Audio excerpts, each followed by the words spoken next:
चंदन जी को वो मंच पर आ जाए। एक सूचना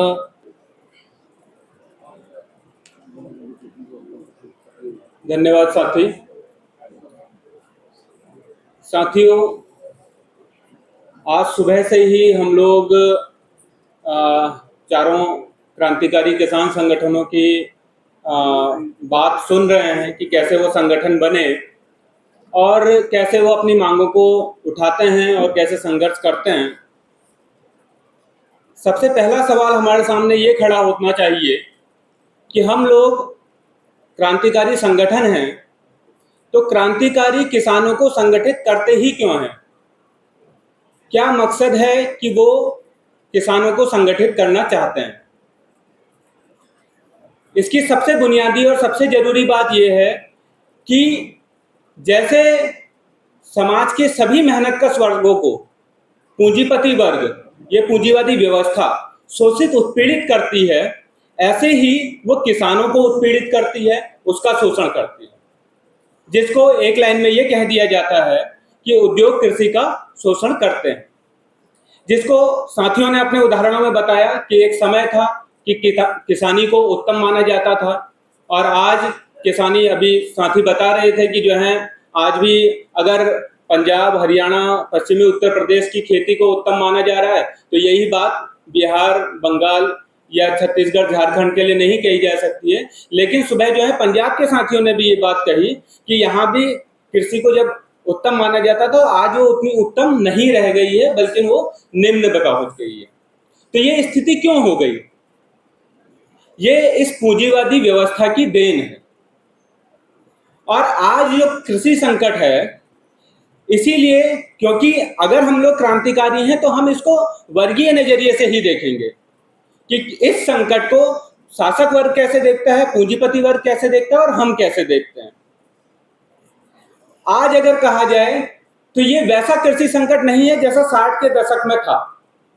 वो संकट ऐसा था जिससे वास्तव में देश में खाद्यान्न की समस्या पैदा हो गई थी और उस संकट का समाधान जो है शासक वर्ग ने अपने किसानों पर या उन पर भरोसा करके नहीं किया, क्योंकि पूंजीपति वर्ग उस ढंग से समस्या को हल भी नहीं कर सकता था। उसने, क्योंकि साम्राज्यवाद के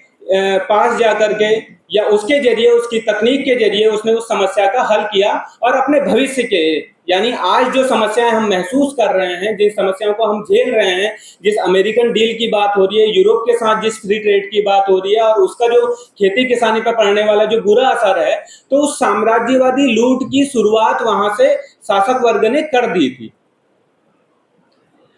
लेकिन उससे ये हुआ कि तात्कालिक तौर पर उस समय पर खेती की, किसानी की जो समस्याएं थी वो कुछ हल हुई, उत्पादकता बढ़ी, किसानों को भी एक तात्कालिक तौर पर एक संपन्नता दिखी कि जो है उत्पादकता बढ़ गई है और जीवन को सुधर रहा है। लेकिन आज हम उस सारी चीजों के जो निश्चित परिणाम आने थे कि आज हम कृषि संकट पर फिर बात कर रहे हैं और इस संकट से शासक वर्ग मुक्त है।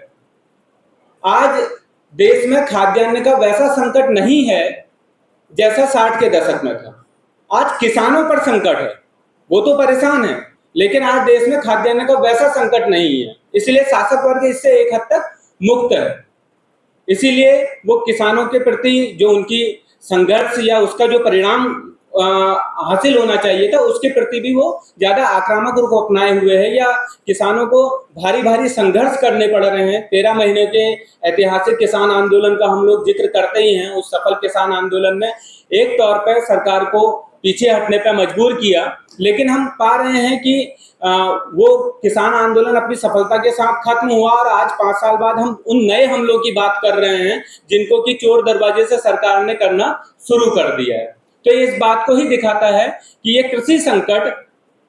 देश के शासक वर्ग के लिए नहीं रह गया है, वो देश के किसानों के लिए है, देश के अन्य मेहनतकश वर्गों के लिए है।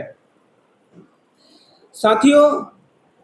अगर हम कृषि के इस संकट को शासक वर्ग और जनता के नजरिए से या किसानों के नजरिए से भिन्न अपने ही बीच में अगर देखना शुरू करें, जिसकी एक खासा कमी किसान आंदोलन में या जो है किसान संगठनों में, जत्थेबंदियों में दिखती है, वो ये कि हम भी सारे किसान एक से नहीं हैं। और सुबह से तमाम साथियों ने इस बात को स्वीकार किया है और कहा भी है कि फार्मर, छोटे मझोले किसान और जो है भूमिहीन खेत मजदूर तक की स्थिति गांव में मौजूद है। अब लेकिन हम अगर बात करें तो अगर हम क्रांतिकारी हैं तो हमारा जो आधार है, हमारा जो काम है, वो किसको केंद्र में रख के होना चाहिए? जाहिर सी बात है कि जो मेहनतकश किसान हैं, जो खेत मजदूर हैं, जो छोटे मझोले किसान हैं, उनको ध्यान में रख के होना चाहिए, जिस बात को साथियों ने यहाँ स्वीकार किया।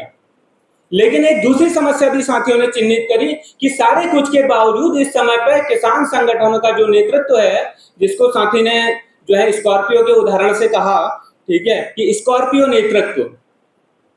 और चूंकि वो जो बड़े फार्मर और वो उसके नेतृत्व में मौजूद हैं, तो उन छोटे मझोले किसानों की उन समस्याओं को किसान मंचों से, संघर्षों के मंचों से वो जगह नहीं मिल पा रही है।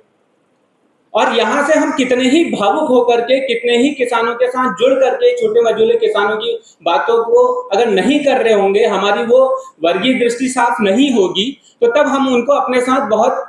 नहीं जोड़ सकते, क्योंकि इतना वर्गीय सचेत हर व्यक्ति होता है कि अपने मांगों, मुद्दों और उसके संघर्षों और उसके परिणाम को समझ रहा होता है। इसीलिए वो किसी संघर्ष में शामिल होता है। जिन संघर्षों के साथियों ने उदाहरण दिए कि जिन प्रश्नों को वो अपने वहां उठा रहे हैं, तो कई में जो है अच्छी भागीदारी किसानों ही नहीं बल्कि अन्य मेहनतकशों की भी दिख रही है। तो ये एक समस्या कि मेहनतकश किसानों को, छोटे मझोले किसानों को संगठित करने का काम बड़े किसान, बड़े फार्मर नहीं कर पाएंगे, क्योंकि उनके अपने इंटरेस्ट उनके अलावा चले जाते हैं। जैसे एमएसपी की मांग, अगर इस चीज की बात की जाए तो ये छोटे मझोले किसान तो आज खुद एमएसपी से बाहर हैं। यहां जैसी व्यवस्था पंजाब के भीतर है, हरियाणा के भीतर है कि उनका अधिकांश जो फसल है वो एमएसपी के दाम पर खरीद ली जाती है, या जो है सरकार उसको खरीद लेती है, लेकिन ये स्थिति पूरे देश में तो नहीं है। और इसमें भी जो छोटे मझोले किसान हैं वो बड़े फार्मरों पर डिपेंड होते हैं, उन पर निर्भर होते हैं कि उनके जरिए उनके उससे जो है उनकी फसल बिक जाए। तो यहाँ हमें अपने बीच के भी उस वर्गीय भेद को ध्यान में रखना होगा, और क्रांतिकारी होने के नाते कि हम किस पर केंद्रित करें, ये चीज हमारे दिमाग में एकदम स्पष्ट होनी चाहिए। तभी हमारी वो भाषा, हमारे वो भाव और हमारे वो संबंध मेहनतकश किसानों के साथ बनेंगे, जिसको कि हम लोग आगे अपने इनकलाबी मिशन के साथ में जोड़ सकते हैं। और हम उनको कोई ये मुगालता, ये भ्रम नहीं देने जा रहे हैं कि इस व्यवस्था के भीतर या भावी समाज में भी कृषि के संकट से उनको उबारा जा सकता है, बल्कि इसकी जो गति है आज, वो जितनी शोषणकारी, जितना किसानों की बेहद बर्बादी के साथ हो रही है, तो ये चीज उसकी नहीं होगी। बल्कि जो साथियों ने दिन में जिक्र भी किया कि जो सामूहिक खेती के जरिए उस सारी चीज को हल किया जाएगा, जो समाजवादी ढंग की खेती होगी उस तरफ किसानों को प्रेरित किया जाएगा, जिससे कि उनके इस शोषण की गति से उससे उनको बचाया जा सके। छोटे मझोले किसानों की समस्याओं या उन पर बातचीत की जाए तो जो मांगे, मुद्दे ज्यादातर हावी दिखते हैं। साथियों ने जिक्र भी किया कि खाद नहीं मिल पा रही है, खाद महंगी हो गई है, जो अलग अलग पेस्टिसाइड हैं, कीटनाशक हैं, वो खासा महंगे मिल रहे हैं। अगर ये बात हम कह रहे हैं तो इसी वजह से हम कह रहे हैं क्योंकि हमारा उन किसानों के बीच में जुड़ाव है।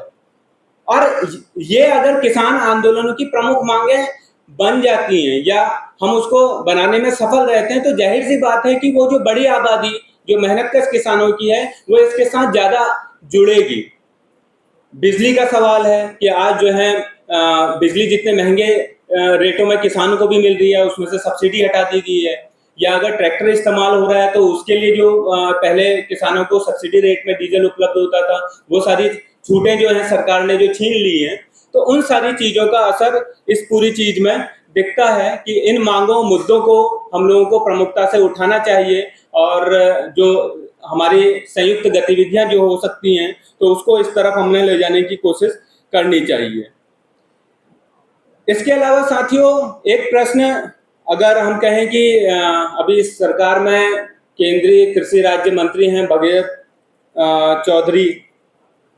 उन्होंने जो है अपने ही मंत्रालय से किसान होने के नाते अपने को ही जो है लाखों रुपए सब्सिडी ले ली। तो इस तरीके का जो सब्सिडी का भ्रष्टाचार है, ये भी एक ऐसा मुद्दा बनता है जिसको कि उठाया जाना चाहिए, जिसके खिलाफ जो है साझा संघर्ष और ये सब चीजें की जा सकती हैं। ऐसे ही साथियों ने बताया कि भाई जो अलग अलग नीतियां हैं जो सरकार बना रही है या नीतियों में जो फेरबदल कर रही हैं, जो उसमें किसानों को प्रभावित करने वाली जो चीजें हैं, उनके इर्द गिर्द हम लोग साझा प्रयास कर सकते हैं। एक चीज साथियों की, अगर हम इसकी बात करें कि व्यवहारिक तौर पर लगने और अपने परिप्रेक्ष्य में या दृष्टि के तौर पे, जैसे एक संगठन के तौर पे अगर हम लोग बातचीत करें तो हमारा किसानों के बीच में जो प्रत्यक्ष अनुभव है वो बहुत सीमित है। वो जो है पिछले 4-5 सालों में ही जितना हम लोग किसान आंदोलन के बाद या उस दौरान में जो हमारे इलाकों में संघर्ष उभरे, तो उस दौरान का ही अनुभव है। लेकिन इस पर एक गंभीर कमी इस बात की भी महसूस होती है कि जो इस पर सैद्धांतिक विचारधारात्मक अध्ययन होना चाहिए, जिसकी बात मैं शुरुआत से ही कर रहा हूं कि दरअसल कि इस कृषि संकट को हम कैसे वर्गीय दृष्टि से देखें, कैसे उस जो है मार्क्सवादी दृष्टिकोण से देखें, इसकी कमी भारी महसूस होती है। और ये वो जरूरत है जो हमें जो है तुरंत पूरी करनी चाहिए। इसके बिना हम कभी भी उस सही दृष्टि पर नहीं पहुंच पाएंगे। कभी हम एक तरफ झुकेंगे, कभी हम दूसरी मांगों के इर्द गिर्द भटक रहे होंगे और हम जो है कुल जमा किसी सही नतीजे पे नहीं पहुंच रहे होंगे। इस मामले में कम से कम हम लोगों ने जो अपने कम से कम जो सैद्धांतिक विचारधारात्मक अध्ययन है कृषि संकट के बारे में, इसको कम से कम हम लोगों ने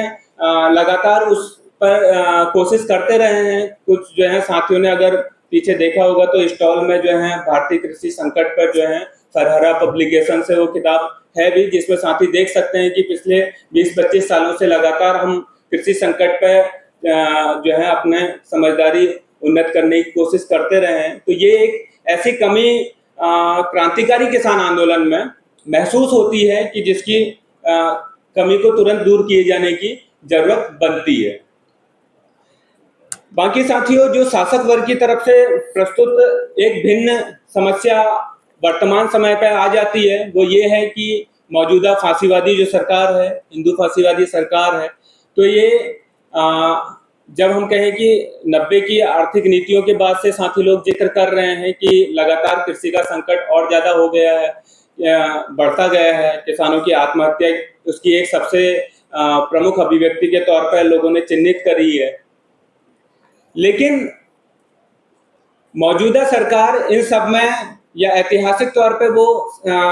वहां पहुंच गई है कि जहां फांसीवाद का खतरा मुंह बाए खड़ा है, और इसीलिए ये बाकी पहले की सरकारों की तरह सिर्फ शोषणकारी सरकार ही नहीं है, बल्कि ये फांसीवादी सरकार है जहां जनवादी अधिकारों को, जनता के संघर्षों को, आंदोलनों को इतनी बुरी तरीके से या तो उनको दरकिनार कर दिया जाता है, या जो हम लगातार महसूस कर रहे हैं कि अन्य जो जनवादी प्रश्न हैं, जो अभिव्यक्ति की स्वतंत्रता का सवाल है, जो जनता के संघर्ष करने का सवाल है, या जो साथी अभी इन्फॉर्म ही कर रहे थे कि हमें जो है जो प्रदर्शन करना है तो उसके लिए प्रशासन के साथ में इतनी जो है हुज्जत करनी पड़ रही है, तो ये दिखाता है कि उस जनवादी सवाल जो है वो भी और ज्यादा प्रमुखता से खड़ा हो गया, और इसीलिए कृषि संकट पर भी उसकी छाया है। ऐसे इस आंदोलन पर भी या किसानों के संकट का जो खिलाफ होने वाला जो संघर्ष है उसको भी ये फांसीवादी सरकार उसी बेरहमी से कुचलेगी। ऐतिहासिक किसान आंदोलन की सफलता भी 700 किसानों की शहादत के बाद हासिल हुई है, तो इस बात को हमें ध्यान में रखना होगा और उसको जो है हमें प्रमुखता से उठाने की जरूरत बनती है। और ये एक ऐसा और मुद्दा बनता है कि जिस पर हम लोग साझा कार्रवाइयां कर सकते हैं कि जहां भी जनवाद की हनन की चीजें इस मामले में हो रही हैं। बाकी साथियों, इस बात को हमें अपने जो इनकलाबी नजरिया है उससे हमें हमेशा गौर करना चाहिए। साथी ने जिक्र भी किया था कि भाई जो पिछले 2-3 महीने पहले जो है मजदूरों का आंदोलन हुआ और उसने जो एक फिजा बनाई और जो सरकार ने जिस तेजी के साथ उसका दमन किया, तो हमें भी इस बात को समझना चाहिए कि मतलब छात्र ये कह सकते हैं कि हम अपनी पढ़ाई की, अपने करियर की कुर्बानी देके शामिल हुए हैं, बाकी लोग भी इस तरीके के कुछ दावे कर सकते हैं, लेकिन मजदूर वर्ग अपनी कुर्बानी के उस पर वो नहीं आता है, बल्कि वो भविष्य की उम्मीद के लिए आता है। इस बात को हमें ध्यान रखना चाहिए। इसीलिए उसके ऐतिहासिक मिशन के तौर पे, उसके इनकलाब के मिशन के साथ में हम किसानों को संगठित कर सकें, उनको इस इनकलाबी मिशन का हिस्सा बना सकें, जिसमें कि खुद किसानों के जो भयंकर शोषण उत्पीड़न है उससे हम उन्हें बचा सकें और एक बेहतर समाज की ओर, समाजवादी समाज की ओर उनको ले जा सकें, जिसकी स्पष्ट, इसकी साफ वकालत शहीद भगत सिंह ने भी करी थी। इस बात को हमें जो है बार बार स्थापित करने की जरूरत है। इसी के साथ मैं अपनी बात समाप्त करता हूँ। इनकलाब जिंदाबाद, इनकलाब जिंदाबाद। शुक्रिया। किसान मजदूर एकता जिंदाबाद।